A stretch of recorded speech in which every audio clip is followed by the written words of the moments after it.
આટલા સરળ ગોળધાણા તમે ક્યારેય નહીં બનાવ્યા હોય તો તેના માટે સૌથી પહેલાં આપણે નાગરવેલના પાન લઈ લેશું અને તેને સરખા એવા ધોઈ લેશું. ધોવાઈ જાય એટલે તેને આપણે સરખા એવા ક્લીન કરી એટલે કે લૂછી લેશું, જેથી કરીને મોઇસ્ચરનો ભાગ ન રહે. હવે તેની ઉપરની દાંડલી કાઢી લેશું. મિક્સર જારમાં તેના કટકા કરીને આ રીતનું ગ્રાઇન્ડ કરી લેશું. તેને એક બાઉલમાં કાઢી લેશું.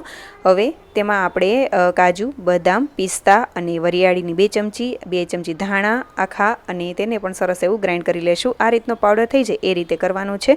બધી વસ્તુ એક જગ્યાએ મિક્સ કરી દેશું અને આ રીતની તૂટી ફ્રૂટીને પણ મેં ગ્રાઇન્ડ કરી લીધેલી છે. હવે આપણે ખજૂરને પણ આ રીતનો પેસ્ટ થઈ જાય એ રીતે ગ્રાઇન્ડ કરી લેશું.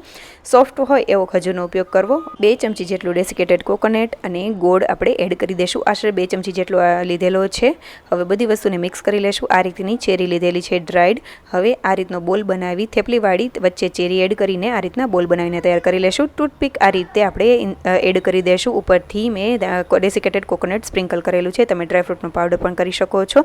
તો જરૂરથી રેસીપી ટ્રાય કરજો અને કમેન્ટ કરીને જરૂરથી જણાવજો કે કેવી લાગી. અને જો સારી લાગે તો લાઇક, શેર અને સબસ્ક્રાઈબ કરી ફોલો જરૂરથી કરી દેજો.